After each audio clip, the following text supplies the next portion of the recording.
Hi, I'm Tim. Welcome to our channel and thanks for logging on. If you enjoy these videos, do me a favor and subscribe to our YouTube channel right here at Watchbox Reviews. I would really appreciate it, and I promise to update daily. If you love this watch, you can see it and purchase it on our website, thewatchbox.com.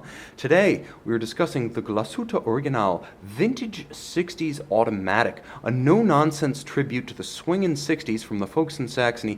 The watch is part of a series that originally bowed back in 2006 and has become, along with the inverse models, one of the design signatures of the Glashutte manufacturer. The timepiece, 39 millimeters in diameter, is thicker than you expect, but only because of that dramatically domed sapphire that mimics the off-axis distortion and the vaulted profile of a 1960s plexiglass. The watch, all up, measuring a very reasonable 10 millimeters, it's still easily going to slide underneath any dress cuff, so you can easily pair this with formal attire. Lug-to-lug, it's wonderfully compact and traditional, 45.4 millimeters across the wrist and a 19 millimeter spacing between the lugs if you wish to accessorize.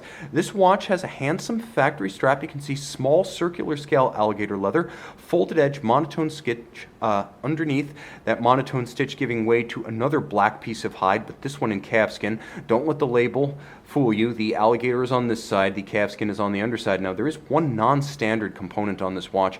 We deal in pre-owned timepieces, which means we get the watch as the customer purchased it, not as the factory specifies. This watch should come with a pin buckle. The original buyer of this example requested, at an upcharge, the full trigger-actuated Glashutte Original deployant clasp, which is a trigger deployant, and as you can see, a double fold with both satin finish and polished facets. That would have been a big upcharge to add a little bit of security against droppage, but you are the beneficiary. You will get this non-standard upscale component that significantly improves the security of this watch on your wrist.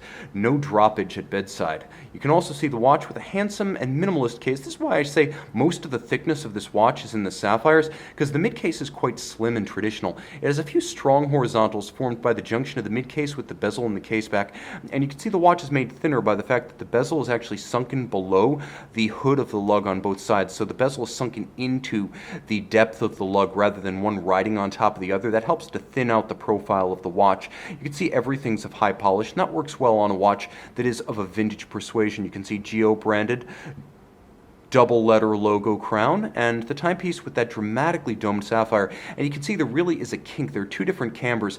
There's the dome at center and there's the dramatic dome at the edge, and you can see the inflection point between the two. It's got a little bit of the off-axis distortion of a plexiglass, so not only does it look like a plexi, but it also distorts like a plexi. Okay, the dial. Let's talk about why this dial is special. It's got a little bit of camber and a domed profile in its own right, but this matte dial features an unusual form of index. They're not appliqué, they're not printed. You can see best disadvantage from this point of view.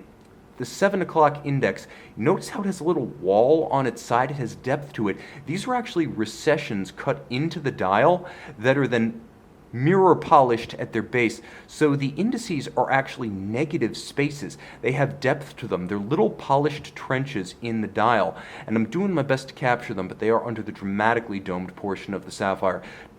Rest assured, there are two different tones on this dial. One, a brilliant metallic luster shared with the hands at center and the indices, and then there's a matte black for the remainder. 60s inflected, quarter Arabics, a very cool vintage font, Austin Powers would approve, and of course a minimum of text on this dial. Made in Germany, Glashutte and Glashutte Original. Not a lot going on, but they've managed to sneak in some looms. This is a fully loomed watch, indices and hands both.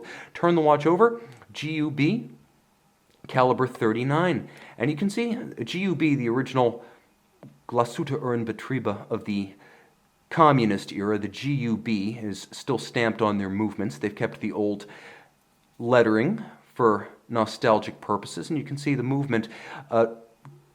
Beautiful automatic manufacture featuring automatic winding, 40-hour power reserve, stop seconds, a 21-karat winding mass, not tungsten, not 18-karat gold. I like that refinement. They're giving you a bit more. Glashutte stripes, and you can see a skeletonized logo-style winding mass. One of my favorite styling features and finishing features on these movements is the double spiral of the reduction wheel, and you can see that it's a handsome and dramatic form. This is not something you get on Swiss watches. As far as I know, only Nomos and Glashutte Original do this. It's a handsome look, and you can see all the screw heads are black polished with a black polished swan's neck regulator on top of a balance beating away at 28,800 vibrations per hour. Of course, just a hold up my promise. I can show you that it does in fact feature stop seconds. It's a handsome and versatile watch, a 25 jewel movement. GO making their own case, making their own dials, making their own movements, a complete manufacturer, and something of an overlooked gem inside the Swatch monolith. This is one of the company's absolute best. You can see this vintage 60s and make it yours on the watch box. The GO Vintage 60s, you can see at night, nicely loomed. A versatile watch, automatic, fully loomed, just 30 meters water resistant though, so you don't want to treat this like a full sports watch, but it certainly suits the purpose of a sporty watch for above the surface use.